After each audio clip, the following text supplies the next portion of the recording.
नमस्कार।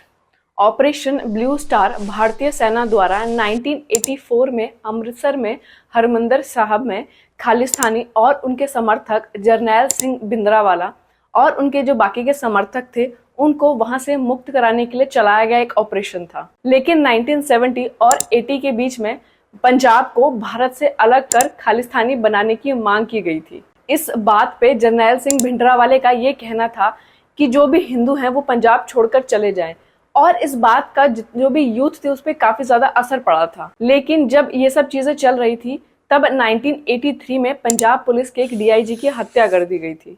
और फिर ये सब चलते हुए एक टाइम पे जो पंजाब रोडवेज की बस है उसमें जितने भी हिंदू लोग थे उनको जला दिया गया था। इन सब के चलते हुए हिंदुस्तान की जो भी स्थिति थी वो बहुत ज्यादा खराब हो गई थी। और फिर थोड़े टाइम बाद जो भिंडरावाले थे और उनके जो समर्थक थे उन्होंने अमृतसर में जो गोल्डन टेम्पल है उस पर कब्जा जमा लिया था। फिर ये सब चीजें देखते हुए ऑपरेशन ब्लू स्टार चलाया गया था। इसका मेन मोटिव यही था कि जो भिंडरावाले हैं और उनके जो समर्थक है उन्हें उस मंदिर से हटाया जाए। 3 जून को इंडियन आर्मी उस मंदिर के पास पहुंचती है और उस मंदिर को चारों तरफ से घेर लेती है। उस पूरे एरिया में कर्फ्यू लगा दिया जाता है, बहुत ज्यादा फायरिंग होती है।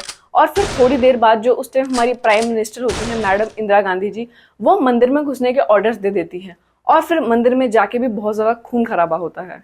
और फिर 6 जून 1984 को जो भिंडरावाले हैं उनकी मौत हो जाती है और ये जो ऑपरेशन इसको बंद कर दिया जाता है। लेकिन जो इंडियन आर्मी है उसे 2-3 दिन लग जाते हैं जितने भी वहां पर समर्थक थे उन्हें उस मंदिर से निकालने के लिए।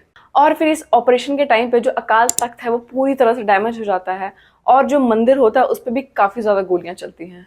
फिर एक गवर्नमेंट की तरफ से एक रिपोर्ट आती है जिसमें बताया जाता है कि 84 जो सैनिक हैं इंडिया के वो इसमें शहीद हो जाते हैं और 249 जो सैनिक है वो इसमें घायल हो जाते हैं। और जो सिविलियंस की बात करें तो एक अप्रोक्सीमेटली एक नंबर बताया गया है उन्होंने कि 1500 जो सिविलियंस है वो भी काफी ज्यादा घायल होते हैं।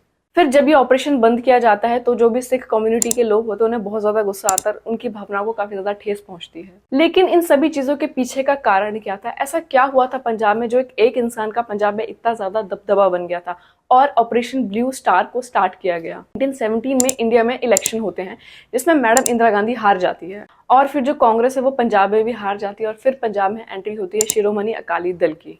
और फिर इस हार से उभरने के लिए जो कांग्रेस सरकार है वो जरनैल सिंह भिंडरावाले का सहारा लेती है। और ऐसा भी कहा जाता है कि जो जरनैल सिंह भिंडरावाले थे उनके इस राजनीतिक दखल के पीछे ज्ञानी जैल सिंह और संजय गांधी जी थे। ज्ञानी जैल सिंह पंजाब के एक नेता थे और इन दोनों ने फिर जो अकाली दल था उसको हराने के लिए भिंडरावाले को एक मोहरा बनाया था। जैल सिंह और दरबार सिंह जो कि बाद में सीएम बने थे पंजाब के, इन दोनों ने मिलकर 2 लोगों का चुनाव किया था जिसमें से एक भिंडरावाले थे। उसके बाद 19 अप्रैल 1977 में जो सिख लोग हैं और जो निरंकारी लोग हैं इनके बीच में एक झपट हो जाती है जिसमें 13 सिख की मौत होती है। और उसके बाद जो निरंकारी बाबा हैं उनके खिलाफ हरियाणा के कोर्ट में एक केस भी होता है। उसके बाद 24 अप्रैल 1980 में जो बाबा गुरबचन सिंह थे जो कि निरंकारियों जी के हेड थे उनकी हत्या कर दी जाती है। फिर 1918 में वापस से इलेक्शन होते हैं जिसमें जो भिंडरावाले होते हैं वो कांग्रेस जितने भी समर्थक होते हैं उनकी मदद करते हैं और फिर जो कांग्रेस है वो वहां पे जीत जाती है। अकाली दल हार जाती है तो वो 1973 के पुराने मुद्दे वापस उठाने लगते हैं कि जो चंडीगढ़ की जो नदियों का पानी है उसके बंटवारे की कोई मांग की गई थी। 8 सितंबर 1981 में जो पंजाब केसरी के जो मालिक होते हैं उनकी भी हत्या कर दी जाती है क्योंकि वो जो भी सिख लोग हैं उनको ये कहते हैं कि जब भी उनसे मातृभाषा के बारे में पूछा जाए तो वो हमेशा हिंदी ही बताएं। उसके बाद ये जो इशू है ये काफी ज्यादा बढ़ जाता है, पंजाब को एक अलग देश बनाने की मांग की जाती है जिसके कारण जो भिंडरावाले हैं वो काफी ज्यादा लाइमलाइट पे आ जाते हैं। और इस चीज के चलते हुए जो भिंडरावाले हैं वो जो स्वर्ण मंदिर है उस पर कब्जा कर देते हैं। और जैसे कि मैंने पहले भी बताया कि इस समय जो एक डीआईजी थे पंजाब के उनकी भी हत्या कर दी जाती है। और इन सब के चलते जो पंजाब की स्थिति है वो काफी ज्यादा खराब हो जाती है।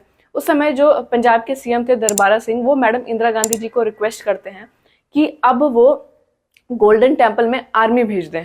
पंजाब की हालत इस समय और भी ज्यादा बदतर होने लगती है। इनकी सिर्फ एक मांग थी कि जो पंजाब है उसको एक स्वतंत्र देश बनाया जाए।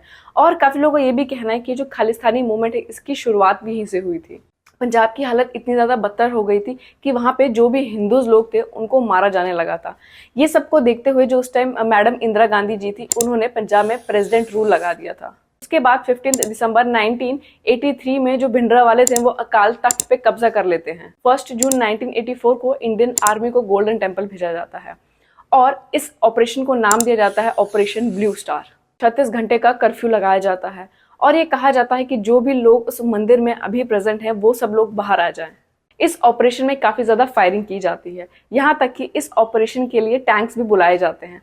और फिर कुछ टाइम बाद जो जरनैल सिंह भिंडरावाले हैं उनकी हत्या कर दी जाती है और 7 जून को इस ऑपरेशन को बंद कर दिया जाता है। 31 अक्टूबर 1984 को जो मैडम इंदिरा गांधी जी हैं, उनके जो बॉडीगार्ड्स होते हैं बेन सिंह और सतवंत सिंह, वो उनकी गोली मारकर हत्या कर देते हैं। Thank you.